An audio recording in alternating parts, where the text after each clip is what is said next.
మరి క్రైస్తవం సమాజం కోసం, క్రైస్తవుల కోసం ఒక యుద్ధమే చేస్తున్నారు మీరు. అంటే ఎందుకు అంత పోరాటం చేయాల్సినంత అవసరం ఏంటి? పొద్దున్న లేసిన దగ్గర నుంచి కూడా యేసుక్రీస్తు ప్రభువుని అమ్మా బుద్ధులు తిడుతున్నారు. గమనించండి, ఏ గుళ్ళోనూ దెయ్యాలు ఉండవు, ప్రతి చర్చిలో దెయ్యాలు ఉంటాయి.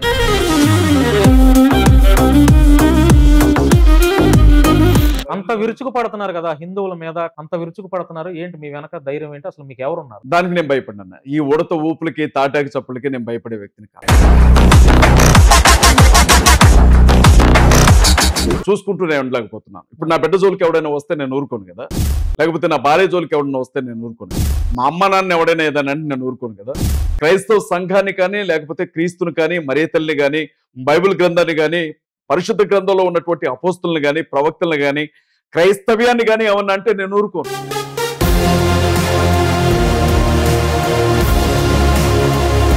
నేను క్రైస్తవ సంఘం పెడుతున్నటువంటి తిండి తింటున్నాను. మరి క్రైస్తవులకు ఏదైనా కష్టం వచ్చినప్పుడు ఇంటి ముందు ఉండే కుక్కే మొరుగుతుంది కదా. మనం ఒక ముద్ద అన్నం పెట్టినప్పుడు ఇంటి ముందు ఉండే కుక్క ఖచ్చితంగా మొరుగుతుంది ఎవరైనా మన ఇంటి మీదకి వచ్చినప్పుడు. అలాంటిది ఈ రోజు ఈ స్థితిలో నేను ఉండడానికి కారణమైనటువంటి క్రైస్తవం మీద ఎందుకు హిందువుల మీద ఎక్కువ దోషణలు చేస్తారు? భారతదేశంలో ఏం చేస్తున్నారో మీకు తెలియదా? జై శ్రీరామ్ అనకపోతే ఈ దేశంలో ఉండడానికి వీల్లేదు అంటున్నారు. భారతదేశ రాజ్యాంగాన్ని రద్దు చేసి మనుధర్మ శాస్త్రాన్ని రాజ్యాంగంగా మారుస్తామంటున్నారు.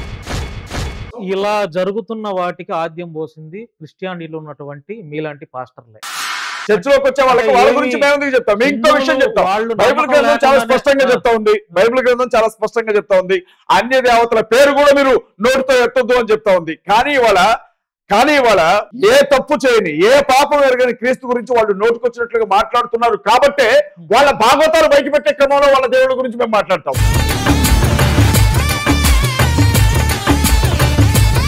ఇవాళ బైబిల్ గ్రంథాన్ని విమర్శించడానికి ముందు వీళ్ళ గ్రంథాలను వీళ్ళు ఒక్కొక్క గ్రంథాన్ని చదివి వినిపించమని చెప్పండి. నేను వాళ్ళు అడుగుతున్నానండి. రామాయణ మహాభారతం ఎన్నిసార్లు చదివారు మీరు? ఎవరు? మీరు ఎన్నిసార్లు? రామాయణ మహాభారతం గురించి చదివి తెలుసుకునేంత చరిత్ర ఏమి లేదు అక్కడ.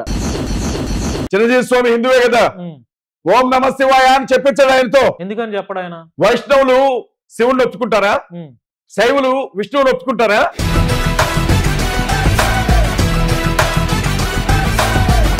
వాళ్ళు బైబిల్ గురించి మాట్లాడితే ఊరుకో. మేము హిందువులను ప్రేమిస్తున్నానని నేను 100 సార్లు చెప్తున్నాను. ఈ శశి మీడియా సాక్షిగా చెప్తున్నాను. అయ్యప్ప స్వాముల్ని దీక్ష పెట్టుకుంటారు కదా అయ్యప్ప స్వాములు, భిక్షకి రమ్మనండి, నా ఇంట్లో భిక్ష ఏర్పాటు చేస్తాను నేను. మీరు ఇలా విరుచుకు పడుతున్నారు, ఖచ్చితంగా విరుచుకు పడుతున్నారు. బీజేపీ ఆర్ఎస్ఎస్ వాళ్ళ యొక్క హిట్ లిస్ట్ లో మీరు ఉన్నారు, తెలుసా మీకు? అది బీజేపీ ఎన్నో ఈ పాటికే బెదిరింపు కాల్స్ కూడా వస్తున్నాయి. బ్రదర్ నేను విషయం చంపేస్తామని బెదిరింపు కాల్స్. బీజేపీ ఆర్ఎస్ఎస్, బహుశా బీజేపీ ఆర్ఎస్ఎస్ వాళ్ళు మీ మీద ఇంకా 100% ఫోకస్ పెట్టలేదేమో నాకు అనిపిస్తుంది. బీజేపీ ఆర్ఎస్ఎస్ వాళ్ళు నన్ను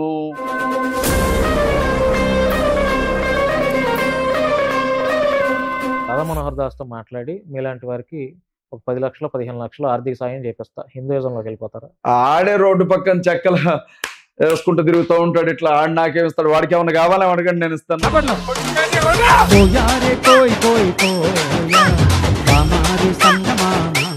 హలో హాయ్ నమస్తే, వెల్కమ్ టు శశి టీవీ. నేను భాను మేకల. ఈరోజు ఒక ప్రముఖ పాస్టర్తో నేను ఇంటర్వ్యూ చేయబోతున్నాను. మీ అందరికీ తెలుసు, ప్రస్తుతం క్రైస్తవం గురించి, క్రైస్తవ సమాజంలో క్రిస్టియన్ల మీద జరుగుతున్నటువంటి చాలా దాడులు అవ్వచ్చు, చాలా ఎటకారపు మాటలు అవ్వచ్చు. చాలా మంది పెద్ద పెద్ద దైవ సేవకులు ఉన్నా కూడా క్రైస్తవ సమాజం కోసం, క్రైస్తవుల కోసం మాట్లాడలేని పరిస్థితి నేటి సమాజంలో ఉంది. అలాంటి క్రైస్తవత్వం గురించి ఎవరెవరైతే హిందువులు క్రైస్తవ సమాజాన్ని వ్యతిరేకిస్తూ మాట్లాడుతున్నారో, క్రైస్తవ సమాజం మీద ఆరోపణలు చేస్తూ పాస్టర్లు అందరూ దొంగలని ఎవరైతే మాట్లాడుతున్నారో, అలాంటి వారికి ధీటుగా ఒక యుద్ధమే చేస్తున్నటువంటి ఆ పాస్టర్తో నేను ఈరోజు ఇంటర్వ్యూ చేయబోతున్నాను. ఆయన 2 తెలుగు రాష్ట్రాల్లో బాగా సుపరిచితమైనటువంటి వ్యక్తి. కొత్తగా నేనైతే పరిచయం చేయాల్సినంత అవసరం లేదు. మీరే చూడండి. అన్నా నమస్తే. నమస్తే బాగున్నా. ఎలా ఉన్నారు? బాగున్నా. అంటే క్రైస్తవ సమాజం కోసం ఎవరు అంటే పెద్ద పెద్ద పాస్టర్లు చాలా మంది ఉన్నా కూడా ఒక చిన్న స్థాయి వ్యక్తి మీరు. అంటే పేరైతే 2 తెలుగు రాష్ట్రాల్లో తెలిసినా కూడా ఆర్థికంగా మీరు వెనకబడినటువంటి పాస్టరే మీరు, అవునా కదా? మరి క్రైస్తవం సమాజం కోసం, క్రైస్తవుల కోసం ఒక యుద్ధమే చేస్తున్నారు మీరు. అంటే ఎందుకు అంత పోరాటం చేయాల్సినంత అవసరం ఏంటి? నా కుటుంబానికి కష్టం వస్తే నేనే కదన్నా మాట్లాడాల్సింది. నేను ఒక క్రైస్తవుణ్ణి, నేను ఒక చర్చ్ పాస్టర్ని, క్రైస్తవ సంఘానికి నేను ఒక ప్రతినిధిగా ఉన్నాను. మరి క్రైస్తవుల గురించి మాట్లాడేటప్పుడు దానికి సమాధానం చెప్పాల్సింది నేనే కదా. ఎవరో వస్తారు, లేదు ఎవరు చెప్పట్లేదు అని చూసైతే నేను ఆగలేను. నేనున్నాను కదా, నేను కూడా ఒక క్రైస్తవునే కదా, ఖచ్చితంగా నేను సమాధానం చెప్తాను. ఇప్పుడు డబ్బున్న పాస్టర్లు చాలా మంది ఉన్నారు. ఉదాహరణకి బెల్లంపల్లి ప్రవీణ్ గారు, కల్వరి సతీష్ కుమార్ గారు, రాజమండ్రి జాన్ వెస్లీ గారు, వీళ్ళందరూ ఫైనాన్షియల్ గా అంటే వేల మంది వాళ్ళు ఒక బహిరంగ సభలు పెడితే కూడా వేల మంది క్రైస్తవులు వస్తారు. సో వాళ్ళకి ఏదైనా అయినా కూడా చాలా పెద్ద విశ్వాసులు ఉంటారు, మీ క్రిస్టియానికి సంబంధించినటువంటి సంఘస్థులు ఉంటారు, విశ్వాసులు ఉంటారు, వాళ్ళ వెనక డబ్బు కూడా ఉంది. మరి మీ వెనక డబ్బు లేదు, ఏదైనా కేసులు అవుతాయి, మీ మీద దాడులు జరుగుతాయి, ఆల్రెడీ దాడులు చేసే ఉద్దేశంలో కూడా చాలా మంది ఉన్నారనే ఒక ప్రచారం కూడా జరుగుతుంది. మరి వీటన్నిటి నుంచి మీరు ఎలా బయటపడతారు? ఏంటి మీ యొక్క ధైర్యం ఏంటి, మీ యొక్క సపోర్ట్ ఏంటి, అసలు ఏంటి? విరుచుకు పడుతున్నారు కదా హిందువుల మీద, అంత విరుచుకు పడుతున్నారు, ఏంటి మీ వెనక ధైర్యం ఏంటి, అసలు మీకు ఎవరున్నారు? అన్న, బైబిల్ గ్రంథంలో ఒక మాట ఉంటుంది, మనుషులను నమ్ముకుంటూ వ్యర్థము, రాజులను ఆశ్రయించుట వ్యర్థము, యెహోవా యందు విశ్వాసం ఉంచువాడు ధన్యుడు అని బైబిల్ గ్రంథంలో ఒక మాట ఉంటుంది. నేను తప్పు మాట్లాడను. మొదటిది, తప్పు అని ఏదైనా ఒక మాట నాకు అనిపిస్తే అసలు ముందు నేను దాన్ని మాట్లాడను. నేను వాదించే తప్పు అయితే నేను మాట్లాడను. నేను సత్యం పక్షాన్ని నిలవబడ్డప్పుడు, నిజాయితీ పక్షాన్ని నిలవబడి మాట్లాడేటప్పుడు ఎదుటున్నది ఎవడైనా సరే నాకు అనవసరం. రెండవది, ఇక కొడతారు తిడతారు అని అంటారా, దానికి నేను భయపడినా. ఈ ఉడత ఊపులకి తాటాకి చప్పులకి నేను భయపడే వ్యక్తిని కాదు. బెల్లంపల్లి ప్రవీణ్ గారు కావచ్చు, లేకపోతే జాన్ వెస్లీ గారు కావచ్చు, లేకపోతే కల్వర్ టెంపుల్ సతీష్ గారు కావచ్చు, వారికి కష్టం అనిపించట్లేదు. మరి క్రైస్తవుల మీద ఇంత పెద్ద ఎత్తున దాడులు జరుగుతూ ఉన్నా అదెందుకు వారి హృదయాలను కదిలించట్లేదు. కానీ నా మనసు ఆగట్లేదు, చూసుకుంటూనే ఉండలేకపోతున్నాను. ఇప్పుడు నా బిడ్డ జోలికి ఎవడైనా వస్తే నేను ఊరుకోను కదా, లేకపోతే నా భార్య జోలికి ఎవడైనా వస్తే నేను ఊరుకోను కదా, మా అమ్మ నాన్న ఎవడైనా ఏదైనా అంటే నేను ఊరుకోను కదా. క్రైస్తవ సంఘాన్ని కానీ, లేకపోతే క్రీస్తుని కానీ, మరియ తల్లిని కానీ, బైబిల్ గ్రంథాన్ని కానీ, పరిశుద్ధ గ్రంథంలో ఉన్నటువంటి అపోస్తులను కానీ, ప్రవక్తలను కానీ, క్రైస్తవ్యాన్ని కానీ ఏమన్నా అంటే నేను ఊరుకోను. అది నా వ్యక్తిత్వం. వాళ్ళు అలా ఎందుకు లేరు అని అంటే అది వాళ్ళకే తెలియాలి. మరి నేను అన్నం తింటున్నాను అంటే ఈరోజు నాకు క్రైస్తవమే ఒక ముద్ద అన్నం పెడుతుంది. ఈరోజు నాకున్న ఈ పేరు యేసుక్రీస్తు ప్రభువును బట్టి వచ్చిన పేరే. ఈరోజు నేను కలిగి ఉన్నవన్నీ కూడా దేవుడు నాకు ఇచ్చినవే. నేను క్రైస్తవ సంఘానికి చాలా రుణపడి ఉన్నాను. నేను క్రైస్తవ సంఘం పెడుతున్నటువంటి తిండి తింటున్నాను. మరి క్రైస్తవులకు ఏదైనా కష్టం వచ్చినప్పుడు ఇంటి ముందు ఉండే కుక్కే మురుగుతుంది కదా. మనం ఒక ముద్ద అన్నం పెట్టినప్పుడు ఇంటి ముందు ఉండే కుక్క ఖచ్చితంగా మురుగుతుంది ఎవరైనా మన ఇంటి మీదకి వచ్చినప్పుడు. అలాంటిది ఈ రోజు ఈ స్థితిలో నేను ఉండడానికి కారణమైనటువంటి క్రైస్తవం మీద తోడేళ్ళు వచ్చి పడుతున్నాయి, లేకపోతే దున్నపోతులు వచ్చి పడుతున్నాయి, లేకపోతే ఎద్దులు వచ్చి పడతా ఉన్నాయి, లేకపోతే ఎలుగుబంట్లు వచ్చి పడతా ఉన్నాయి, లేకపోతే పులులు సింహాలు వచ్చి పడతా ఉన్నాయి. కనీసం కాపలాగా ఉండే కుక్కలాగన్నా మొరగాలి కదా. క్రైస్తవ సమాజాన్ని కాపాడుకోవడానికి మేము ఉన్నామని చెప్పాలి, కనీసం ఎదురు తిరగాలి కదా. సంఘానికి కాపరిగా ఉన్నాను, సంఘాలకు కాపరిగా ఉండమని దేవుడు మాకు చెప్పాడు. సంఘానికి ఏదైనా కీడు జరుగుతుంది అని అంటే ఎదురు నిలబడాల్సింది మేమే కదా. అందుకు నేను నిలబడుతున్నాను. ఎందుకు హ్యాపీగా మీకు ఒక 2 సంఘాలు ఉన్నాయి, ఆల్రెడీ పేరు వచ్చింది, ఆ పేరుని చక్కగా మీరు సభలు పెట్టుకుంటే అట్లా మీ నమ్మినటువంటి దేవుణ్ణి ఇంకా ఎక్కువగా ప్రజల్లోకి తీసుకువెళ్ళి ఆ దిశగా మీరు అడుగులు వేయకుండా ఎందుకు హిందువుల మీద ఎక్కువ దోషణలు చేస్తారు? అన్న, నేను హిందువుల జోలికి ఎప్పుడు వెళ్ళనన్నా. హిందువులను నేను ఎప్పుడు నోరు తెరిచి మాట కూడా అన్నా. నేను హిందుత్వం పేరుతో క్రైస్తవుల్ని హిందుత్వం పేరుతో క్రైస్తవుల్ని, ముస్లింస్ ని, దళితుల్ని భారతదేశంలో ఏం చేస్తున్నారో మీకు తెలియదా? జై శ్రీరామ్ అనకపోతే ఈ దేశంలో ఉండడానికి వీల్లేదంటున్నారు. భారతదేశ రాజ్యాంగాన్ని రద్దు చేసి మనుధర్మ శాస్త్రాన్ని రాజ్యాంగంగా మారుస్తామంటున్నారు. రాజ్యాంగంలో ఉన్నటువంటి మత స్వేచ్ఛ అనే హక్కును పేకల మీద కత్తి పెట్టి మత మార్పిడి నిరోధక బిల్లులు తీసుకుని వచ్చారు. ప్రపంచంలో 200-300 కోట్ల మంది ప్రజలు ప్రాణం కంటే ఎక్కువగా ఆరాధించే క్రీస్తు గురించి అత్యంత నీచంగా, అసభ్యంగా మాట్లాడుతున్నారు. పరిశుద్ధ గ్రంథంగా పిలువబడే దైవ గ్రంథాన్ని కాళ్ళ కిందే తొక్కుతున్నారు, మురిక్కాలలో పడేస్తున్నారు, నిప్పు పెట్టి తగలబెడుతున్నారు. చెప్పులు వేసుకుని కనీసం లోపలికి రావాలంటే భయపడే దేవాలయాల మీద, చర్చిల మీద పెట్రోల్ పోసి తగలబెడుతున్నారు. క్రైస్తవ ఆడబిడ్డల్ని నడి రోడ్డు మీద నగ్నంగా ఊరేగిస్తున్నారు. క్రైస్తవ ఆడబిడ్డల్ని మానభంగాలు చేస్తున్నారు. క్రైస్తవ ఆడబిడ్డల్ని నిర్దాక్షిణ్యంగా చంపుతున్నారు. జరుగుతున్న వాటికి ఆద్యం పోసింది క్రిస్టియానిటీలో ఉన్నటువంటి మీలాంటి పాస్టర్లే.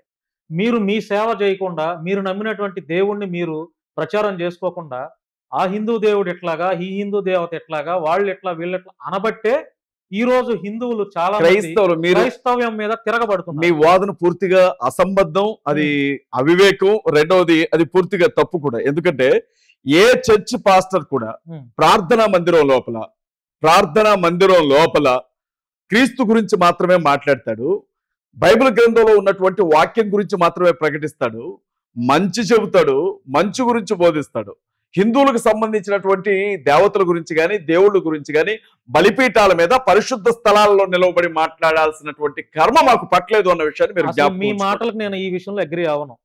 మీరు మాట్లాడబట్టే ఈరోజు చాలా మంది మిమ్మల్ని ఎందుకు ఆరోపణలు చేస్తున్నారు, మీలాంటి పాస్టర్స్ మీద ఎందుకు విరుచుకు పడుతున్నారు, ఎందుకు మీరు వాళ్ళని కించపరిచి వాళ్ళ విమర్శలు చేయబట్టే వాళ్ళు కూడా మీ గ్రంథాల్లో ఉన్నటువంటి తప్పులను వెతికి మీలాంటి పాస్టర్స్ బైబిల్ బోధకులు అని చెప్తారు. బైబిల్ గ్రంథంలో ఒక 100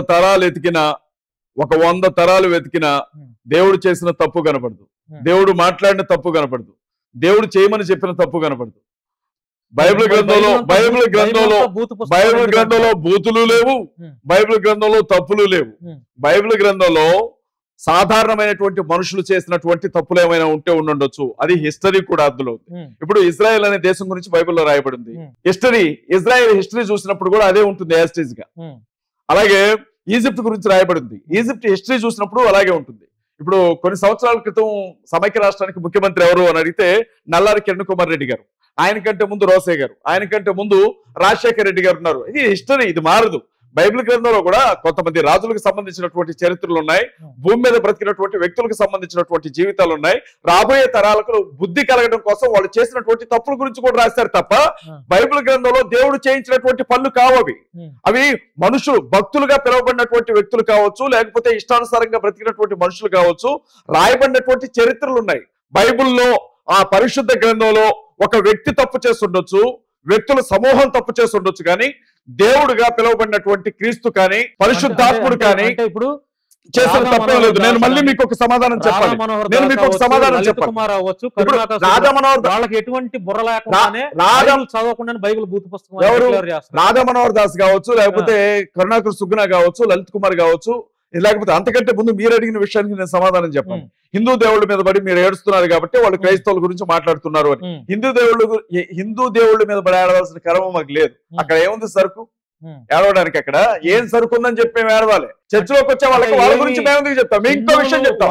బైబిల్ గ్రంథం చాలా స్పష్టంగా చెప్తా ఉంది, బైబిల్ గ్రంథం చాలా స్పష్టంగా చెప్తా ఉంది, అన్య దేవతల పేరు కూడా మీరు నోటితో ఎత్తొద్దు అని చెప్తా ఉంది. కానీ ఇవాళ ఏ తప్పు చేయని, ఏ పాపం ఎరగని క్రీస్తు గురించి వాళ్ళు నోటుకొచ్చినట్లుగా మాట్లాడుతున్నారు. కాబట్టే వాళ్ళ భాగవతాలు బయట పెట్టే క్రమంలో వాళ్ళ దేవుళ్ళ గురించి మేము మాట్లాడుతూ ఉన్నాం. ఇవాళ బైబిల్ గ్రంథంలో మనుషులు చేసిన తప్పులు ఉన్నాయేమో, మనుషులు చేసిన పాపాలు ఉన్నాయేమో, కానీ వీళ్ళ చరిత్రలో, వీళ్ళ పురాణాల్లో, వీళ్ళ వేదాల్లో, వీళ్ళ ఇతిహాసాల్లో, వీళ్ళకి సంబంధించినటువంటి రామాయణంలో కానీ మహాభారతంలో కానీ, వీళ్ళకి సంబంధించినటువంటి పురాణాల్లో కావచ్చు, శివపురాణం కావచ్చు, విష్ణు పురాణం కావచ్చు, బ్రహ్మ పురాణం కావచ్చు, వీళ్ళకి సంబంధించిన దేవుళ్ళు చేసినటువంటి ఆ దరిద్ర పనుల గురించి మేము మాట్లాడాల్సి వస్తుంది అంటే దానికి వీళ్ళే కారణం. వీళ్ళు ఇవాళ బైబిల్ గ్రంథాన్ని విమర్శించడానికి ముందు వీళ్ళ గ్రంథాలను వీళ్ళు ఒక్కొక్క గ్రంథాన్ని చదివి వినిపించమని చెప్పండి. నేను వాళ్ళు అడుగుతున్నానండి, ఎవరు రామాయణ మహాభారతం గురించి చదివి తెలుసుకునేంత చరిత్ర ఏమి లేదు అక్కడ. బ్రాహ్మణులు కూర్చొని రాసుకున్నటువంటి కథలవి, బ్రాహ్మణులు కూర్చొని రాసుకున్నటువంటి కథలవి. ఏ కథల గురించి, ఏ విషయాల గురించి మీరు మాట్లాడుతున్నారు? భగవద్గీత హిందువులు ఇప్పుడు మీరు నేను ఒక విషయం చెప్తున్నాను వినండి సార్, నేను ఒక విషయం చెప్తున్నాను వినండి. మా క్రైస్తవులకు బైబిలే ప్రమాణం, మీ హిందువులకి ఏం ప్రమాణం? మీ హిందువులకి ఏం ప్రమాణం? భగవద్గీత మాత్రమే ఉందా? భగవద్గీత మాత్రమే ఉందా? మరి వేదాల సంగతి ఏంటి? రామాయణం సంగతి ఏంటి? మహాభారతం సంగతి ఏంటి?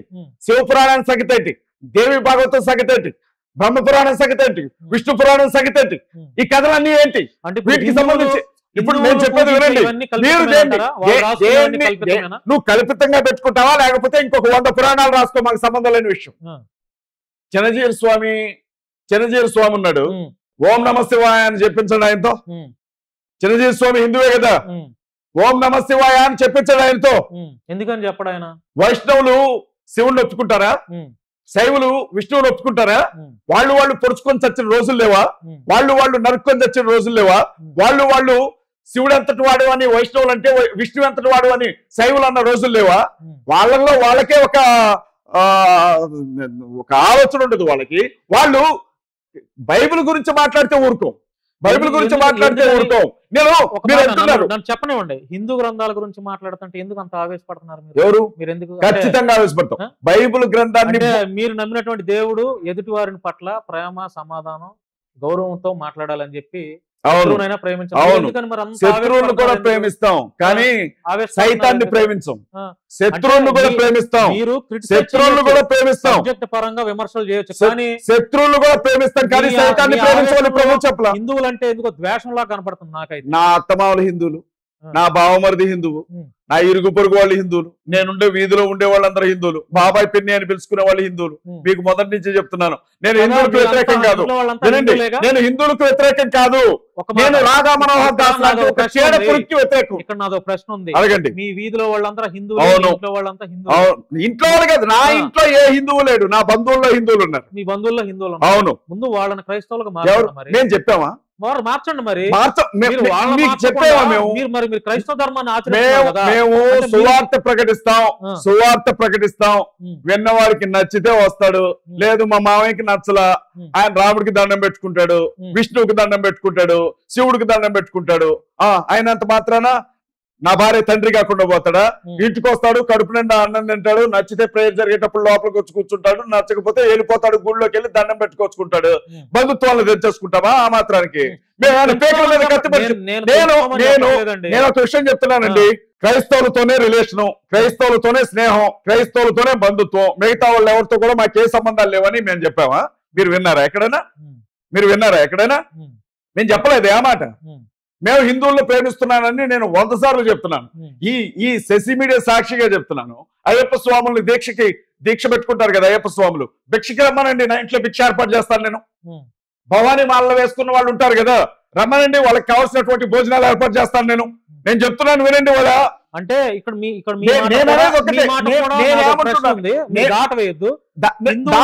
కాదు, హిందువులను భిక్షకు రమ్మనండి, అవును, లేకపోతే అయ్యప్ప స్వామి మాల వేసుకుని భిక్షకు రండి అని. అవును. మరి మీ బైబిల్లో అవి విగ్రహారాధన చేయకూడదు, ఎవరు? అన్ని మత నేను అన్నం పెడతానంటున్నాను. మరి ఇప్పుడు విగ్రహారాధకులకు అన్నం పెడతాను. విగ్రహారాధన చేయకూడదని రాసి పెట్టినప్పుడు వాళ్ళందరూ మీరు ఎలా భిక్ష పెడతారు? విగ్రహారాధన చేయనండి, లేకపోతే చెట్లకు దండం పెట్టుకోనండి, పుట్టకి దండం పెట్టుకోనండి, పాముకి దండం పెట్టుకోనండి, కుక్కకి దండం పెట్టుకోనండి, చేపకి దండం పెట్టుకోనండి, వాళ్ళకి వాళ్ళే దండం పెట్టుకోనండి, లేకపోతే తెగిపడ్డ లింగాలకి దండం పెట్టుకోనండి. మాకు సంబంధం లేదు. ఆకలితో ఇంటికి వస్తే కడుపు నిండా అన్నం పెట్టి పంపిస్తాం. దీనికి మతంతో సంబంధం లేదు. నేను చెప్తున్నాను, నేనేమంటున్నాను అంటే అయ్యప్ప మాలలో రమ్మనండి, ఏ ఇబ్బంది, అన్నం పెట్టి పంపిస్తాను. అన్నం పెట్టడానికి నాకు మతం ఎక్కడుంది? అన్నం పెట్టడానికి ఆకలికి మతం ఏంటి? మానవత్వానికి మతం ఏంటి? వాళ్ళు ఆకలితో ఉన్నారు అనుకోండి, నా ఇంటికి రండి, నా ఇంట్లో కూర్చోబెట్టి వాళ్ళకి భోజనాలు పెట్టి పంపిస్తాను. ఆకలికి ఏంటి మతం? ఆకలికి మతం ఏంటంటున్నాను. లేదు, ఈ బజార్లో ఉన్నాడు, నేను గుడి కట్టుకుంటున్నానండి, నేను పలానా టెంపుల్ కట్టుకుంటున్నాం, మాకు ఇంత సహాయం చేయండి, విరాళం చేయండి అని రమ్మనండి, నేను ఇచ్చి పంపిస్తాను. నేను హిందువులను ప్రేమిస్తున్నాను, హిందువుల దేవీ దేవతలను గౌరవిస్తున్నాను. నాతో ఎక్కడ సమస్య అంటే హిందువులకి, నాతో ఎక్కడంటే మీరు హిందువులు ప్రేమిస్తున్నారు, హిందూ దేవీ దేవతలను గౌరవిస్తున్నాను, పూజలు కూడా చేయండి. పూజలు చేస్తున్న కర్మ నాకే పట్టింది. నేను యేసుక్రీస్తు ప్రభువుకు మాత్రమే పూజ చేస్తాను. హిందువులు తప్పలేదు, హిందువులు గౌరవించినప్పుడు తప్పలేదు, హిందూ దేవతలను గౌరవించినప్పుడు తప్పలేదు, అట్లాగే పూజ చేయండి. పూజకి గౌరవానికి మధ్య చాలా తేడా ఉంటుంది. వినండి, ఒక విషయం చెప్తున్నాను, వినండి. గౌరవిస్తాను, మిమ్మల్ని గౌరవిస్తున్నాను, మిమ్మల్ని పూజించాలా? మీ నాన్నగారు అంటే నాకు గౌరవం, మీ అమ్మగారు అంటే గౌరవం, వాళ్ళని పూజించాలా? ఎందుకు పూజిస్తాను? నేను దేవుణ్ణి మాత్రమే పూజిస్తాను, కించపరచట్లేదు అని చెప్తున్నాను. నేను యేసుక్రీస్తు ప్రభువును మాత్రమే సొంత రక్షకునిగా అంగీకరించాను. బ్రదర్, నేను రోడ్ల పక్కన ఎలా బతకాలో తెలియక తిరుక్కుంటా 4 రోడ్లన్నీ తిరిగి ఆ పని చేసి ఈ పని చేసి చివరికి సుఖంగా బతుకుదామని బైబిల్ పట్టుకోవాలా. నా వ్యక్తిగత జీవితంలో ఒక సాక్ష్యం ఉంది. యేసుక్రీస్తు ప్రభువు నిజంగా దేవుడు అని చెప్పి నా జీవితంలో జరిగిన ఆశ్చర్య కార్యాన్ని బట్టి నేను తెలుసుకున్నాను. ఆయనకి మాట్లాడే స్వభావం ఉంది. ఆయన ఆయన ఆయన ఆయన సృష్టికర్త అని నేను తెలుసుకున్నాను. నాకు ఆయన గురించి తెలిసిన తర్వాత, దేవుడు సృష్టికర్త ఆయనని తెలిసిన తర్వాత నేను ఇంకోరికి ఎందుకు పూజ చేస్తాను? నాకు అవసరం ఏంటి? గౌరవిస్తాను. నేను పూజించట్లేదు కాబట్టి అంటే అందరిని దూషించమని దాని అర్థం. మరి పరోక్షంగా మీరు దూషణలు చేస్తున్నారు. దోషణ కాదు. ఎప్పుడైతే నా తల్లి జోలికి వస్తాడో, ఎప్పుడైతే నా తండ్రి జోలికి వస్తాడో నేను ఎదురు తిరుగుతాను. యేసుక్రీస్తు ప్రభు జోలికి ఎవడొచ్చినా ఎదురు తిరుగుతాను.